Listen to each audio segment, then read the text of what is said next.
నమస్కారం. లక్ష్మి చెప్పే కథలకు స్వాగతం. వీణులతో వీక్షించటానికి సిద్ధం కండి. ప్రియ సఖులు, ఇప్పుడు మనం ప్రముఖ రచయిత్రి శ్రీమతి శ్రీదేవి సోమంచి గారు రచించిన తేడా ఉంది అనే ఓ చక్కటి కథను విందామండి. ఈ కథ ఆంధ్రభూమి వారపత్రికలో 1994లో ప్రచురింపబడింది. ఇక కథ మొదలు పెట్టేస్తున్నానండి.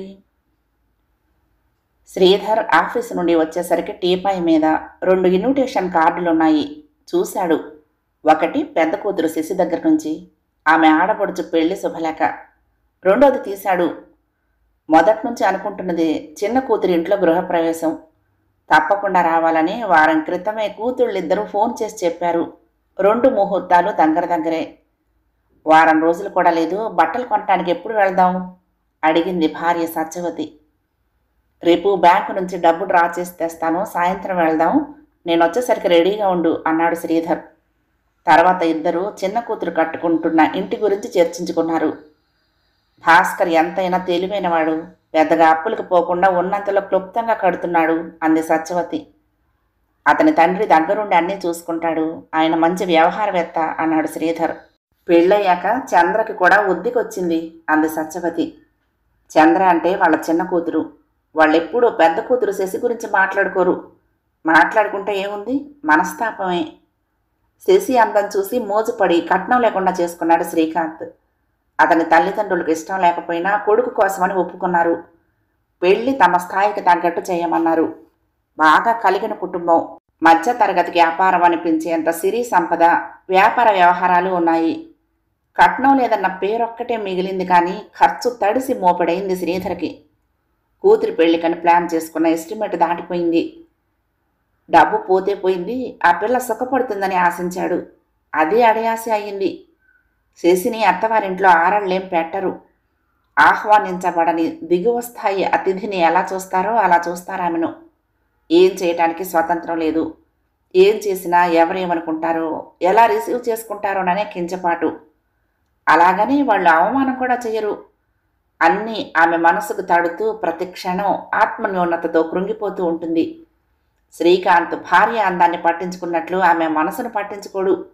అందమే ఆమె అన్నట్టు ఆమె అసలు మనిషే కానట్టు ప్రవర్తిస్తాడు. ఇప్పుడు మాత్రం శశి ప్రస్తావన అనివార్యంగా వచ్చింది శ్రీధర్ సత్యవతుల మధ్య. శశి మరీ నోట్లో నాలుక లేనిది.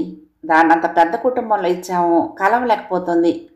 పెళ్ళై 4 ఏళ్లైనా పిల్ల తల్లైనా దీన్ని వేరుగానే చూస్తారు వాళ్ళు, దిగులుగా అంది సత్యవతి. అది సుఖపడుతుందనేగా డబ్బుకు చూసుకోకుండా వాళ్ళు అడిగినట్టల్లా ఖర్చు పెట్టాను. లక్షల ఆస్తి, ఒక్కడే కుర్రాడు, ఇష్టపడే కదా చేసుకున్నాడు. దీనికి కలుపుగోలుతనం లేకపోతే మనమేం చేస్తాము? చంద్రని ఇటిచ్చి శశిని అటిచ్చి ఉంటే ఇద్దరితో పాటు మనము సుఖంగా ఉండేవాళ్ళం. శ్రీధర్ చిరాకు పడి అక్కడి నుండి లేచి వెళ్ళిపోయాడు. చంద్రలా బడబడలాడుతూ తిరిగితే లేకిదనే ముద్ర కూడా వేసేవారు. అదలా బొమ్మనంగా ఉంటుంది కాబట్టే ఆపాటి గౌరవం అన్న ఇస్తున్నారు అంది సత్యవతి అంతకంటే కోపంగా. అంత పెద్ద సంబంధం వద్దని తను మొదట్లోనే చెప్పింది. అతను వినలేదు. కట్నం అక్కర్లేదన్న మాట వినటానికి చాలా బాగుంటుంది, కానీ ఆచరణ చాలా లోతుగా ఉంటుంది. కట్నం వద్దన్న పెళ్లి కొడుకు సంఘ సంస్కర్త కాడు. లేనిటి పిల్లను చేసుకుని ఉద్ధరించాలని అనుకోడు. చట్టవిరుద్ధమైన ఆ ఒక్కటి వదిలేస్తాడు. అంతకన్నా మార్పేమీ ఉండదు. వియ్యానికైనా నెయ్యానికైనా కయ్యానికైనా కూడా సమఉజ్జీలైతేనే బాగుంటుంది. ఆ విషయం ఆడపిల్ల తండ్రి ఉద్దేశపూర్వకంగానే విస్మరిస్తాడు. పర్యవసానాలు తగ్గట్టే ఉంటాయి. పెళ్ళయ్యాక శశి కుటుంబాన్ని నుంచి పూర్తిగా వేరుపడిపోయింది. మరొక వైపు తమ ఆర్థిక స్థాయి దిగజారింది.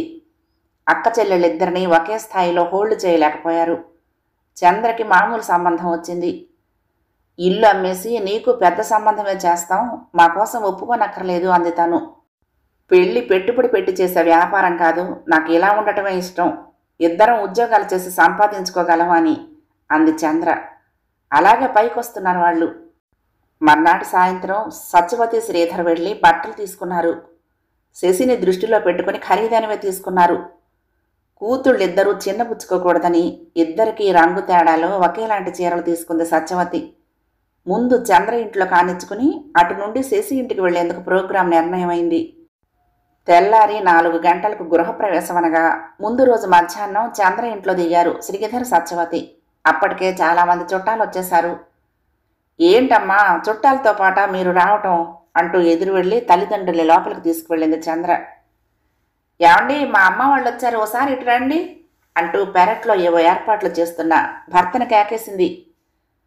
భాస్కర్ చేస్తున్న పని వదిలిపెట్టి వచ్చి పలకరించి వాళ్ళు వచ్చినందుకు సంతోషాన్ని ప్రకటించి వెళ్లారు. కాసేపటికి వియ్యంకుడు వియ్యప్రాలు వచ్చారు. వాళ్ళు ఆప్యాయంగా పలకరించి దగ్గరుండి స్వయంగా భోజనపు ఏర్పాట్లు చూశారు. వచ్చిన వాళ్ళందరితోనూ చంద్ర కలివిడిగా మాట్లాడుతూ స్వతంత్రంగా పనులన్నీ చూసుకోవటం చూస్తూ ఉంటే పెద్ద కూతురు శశి గుర్తొచ్చి కలుక్కుమంది సత్యవతికి. ఆ మధ్యలోనే తీరిక చేసుకుని వచ్చి కూర్చుని కబుర్లు చెప్పింది చంద్ర. ఇక్కడ ఫంక్షన్ అయిపోగానే శశి దగ్గరికి వెళ్ళాలి, వాళ్ళ ఆడపడుచు పెళ్ళి, వీళ్లే కన్యాదానం చేస్తున్నారు, వెళ్ళకపోతే బాగుండదు చిన్న కూతురుతో అంది సత్యవతి. మాకు కార్డు వేశారు, గ్రీటింగ్స్ పంపిస్తానమ్మా, మాకు రావటానికి ఎక్కడ కుదురుతుంది, వెళ్ళకపోయినా గుర్తుపెట్టుకునేవారెవరు అంది చంద్ర. చురుగ్గా చూసింది సత్యవతి. అది అక్కను చూసి అసూయపడుతోందా అన్న అనుమానం కలిగింది ఒక్క క్షణం. మళ్ళీ తనే సర్దుకుంది.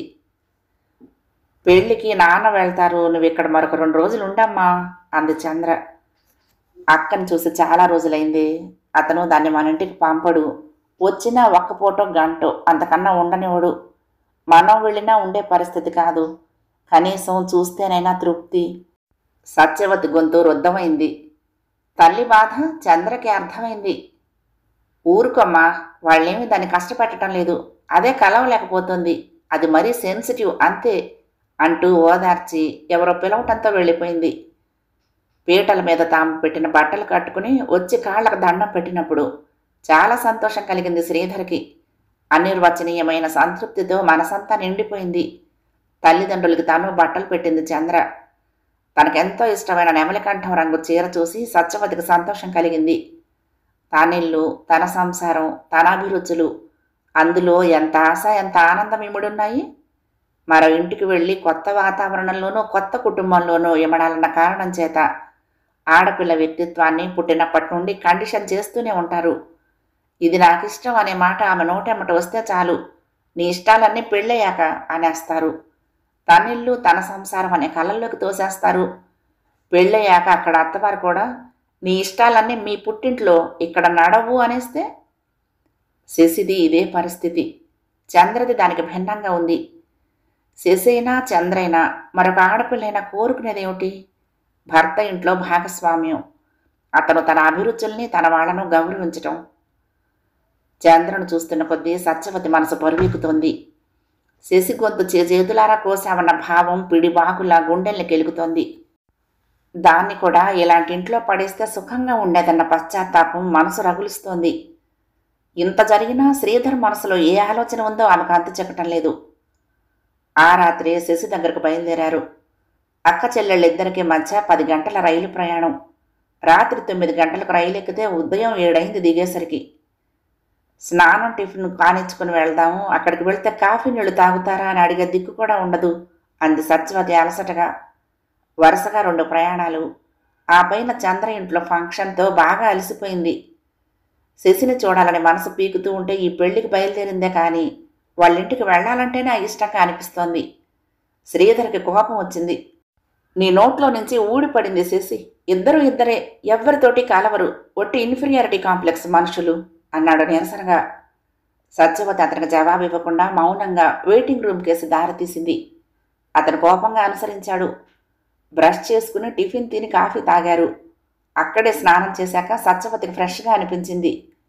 కూతురికి అల్లుడికి పెట్టాల్సిన బట్టలు, పెళ్లి కూతురు గిఫ్ట్, ఇంకా ముఖ్యమైనవన్నీ జర్నీ బ్యాగ్లో సర్ది సూట్ కేసు క్లోక్ రూమ్లో పెట్టి ఆటో ఎక్కారు. ఊరిలోకెల్లా ఖరీదైన ఫంక్షన్ హాల్లో పెళ్లి జరుగుతోంది. ఈవెంట్ మేనేజ్మెంట్కి ఇచ్చినట్టున్నారు. ఒకేలాంటి చీరలు కట్టుకున్న అమ్మాయిలు చాలామంది కనిపిస్తున్నారు. పెళ్లి హాల్లో ఎవరెవరో సందడిగా తిరుగుతున్నారు. వాళ్లల్లో ఎవరికి సత్యవతి గుర్తులేదు. చాలామందిని కూతురు పెళ్లిలో ఒక్కసారి చూసిందంతే. కొంతమందిని అసలే చూడలేదు. ఎవ్వరూ పలకరించనే లేదు. 10 నిమిషాల దాకా వీళ్లు వచ్చిన వార్తే అందలేదు శశికి. ఎవరో చెప్పగా విని పరిగెత్తుకొచ్చింది. తల్లి చేతుల్లో వాలిపోయింది. కులాసా ఏనా శశి? గద్గదంగా అడిగింది సత్యవతి. పాపేదే అంది. అదా మేనత్తలతో ఉంది అని ఊరుకుంది. ఆ పిల్లకి తల్లి కన్నా అత్తల దగ్గరే చనువెక్కువ. శ్రీధర్కి కూడా కూతురి పట్ల ప్రేమ పొంగి పొర్లింది కానీ బయటపడలేదు. ఆమె ఒంటి నిండా ఉన్న నగలను చూస్తూ చంద్రని గుర్తు తెచ్చుకుని అనుకున్నాడు, ఇది అంత అదృష్టవంతురాలు, తన గుమస్తా ఉద్యోగానికి ఇంత గొప్ప సంబంధం తేగలడా? తన తాహతెంతో చంద్రని చూస్తే తెలుస్తూనే ఉంది. కాఫీ టిఫిన్ చెద్దురు గాని పదండి నాన్న అని శశి అంటూనే ఉంది.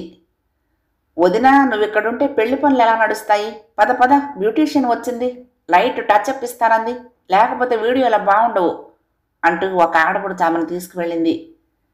మళ్ళీ వస్తానమ్మా అంటూ శశి వెళ్ళిపోయింది. సత్యవతి శ్రీధర్లే వెతుక్కుంటూ వెళ్ళి వియ్యపురాలిని పలకరించారు. ఆవిడ పెళ్లి కూతురికి కొన్న నగలు చీరలు వచ్చిన వాళ్ళకు చూపిస్తూ చాలా బిజీగా ఉంది. వీళ్లకు క్లుప్తంగా బదులిచ్చి మళ్ళీ తన పనిలో నిమగ్నమైపోయింది. శ్రీధర్కి భార్య ఆవిడతో కొద్దిసేపు కబుర్లు చెప్తే బాగుంటుందనిపించింది. 25,000 ఖరీదైన పట్టు చీరల గురించి, లేటెస్ట్ నెక్లెస్ డిజైన్ల గురించి సత్యవతికి కొంచెం కూడా తెలీదు. అందుకే అక్కడి నుంచి భర్తతో పాటు వచ్చేసింది. అల్లుడెక్కడున్నాడో కనిపించలేదు. ఆ తర్వాత ఏం చేయాలో ఇద్దరికీ అర్థం కాలేదు. ఒకళ్ళ మొహాలు ఒకళ్ళు చూసుకున్నారు. అక్కడున్న వాతావరణం ఇబ్బందిగా ఉంది. తొందరగా ముగించుకుని బయటపడితే బాగుండుని అనిపించింది ఎవరికి వాళ్ళకి. శశికి పాపం ఇలాగే ఉంటుందేమో అనుకుంది సత్యవతి దిగులుగా. ఇద్దరూ వెళ్ళి మ్యారేజ్ హాల్లో కూర్చున్నారు. శశి మళ్ళీ కనిపించలేదు. ఎవరెవరో ముందు నుంచి వెళ్తున్నారు, చూసి చూడనట్లు చూస్తున్నారు. 10 మంది మధ్య నిలబడి ఏదో మాట్లాడుతున్న అల్లుడు శ్రీకాంత్ మధ్యలో ఒకసారి తళుక్కుమన్నాడు. అత్తమామల రాకని అతడు గుర్తించలేదు. ముఖ్యమైన వాళ్లను రిసీవ్ చేసుకోవడంలో చాలా బిజీగా ఉన్నాడు. ఇదంతా మధ్య తరగతికి భిన్నమైన ప్రపంచం. ప్రాథమిక అవసరాలు తీరిపోయిన వర్గం కాబట్టి డబ్బు సంపాదనే ప్రాథమిక అవసరంగా మారింది. సాఫల్యానికి సంకేతంగా మారింది. డబ్బుతోనే మనుషుల్ని కొలుస్తారు, అంచనా వేస్తారు. అందలం ఎక్కించాలో అగాధంలోకి తొయ్యాలో అక్కడికక్కడే నిర్ణయిస్తారు. ఇదంతా వారి వారి అంతరంగాల్లోనే జరిగిపోతుంది. బయటికి కనిపించని ప్రక్రియ. కావాలని చేసినట్లు అనిపించకుండా వాళ్ల ప్రవర్తనలో సహజ సిద్ధంగా ఇమిడిపోయి ఉంటుంది. ఆ ప్రవర్తన వలన వాళ్లల్లో వాళ్ళకి ఎలాంటి సమస్య ఉండదు. ఆ సర్కిల్ బయట ఉన్న వారికి మాత్రం గిజగిజలాడిపోతుంది. పెళ్లికి చాలామంది వచ్చారు, పెద్ద పెద్ద వాళ్ళు. ఒకళ్ళిద్దరు ఫిలిం స్టార్లు వచ్చారు. వీడియోగ్రాఫర్ల, ఫోటోగ్రాఫర్ల అట్టహాసం బాగా ఉంది. ప్రతి చిన్న ఘట్టము కెమెరా కళ్లలో నుంచి తప్పించుకోలేకపోతుంది. చదివింపులకు పెద్ద క్యూ. పెళ్లి వేదిక మీదంతా జనం. శ్రీధర్ సత్యవతి నెమ్మదిగా సందు చేసుకుని వెళ్ళి పీటల మీద కూర్చున్నందుకు కూతురికి అల్లుడికి బట్టలు పెట్టి పెళ్లి కూతురికి కానుకిచ్చారు. శ్రీకాంత్ వీళ్ళని అప్పుడే చూసినట్లు పలకరింపుగా నవ్వాడు. మనవరాలు కనిపించింది అక్కడ.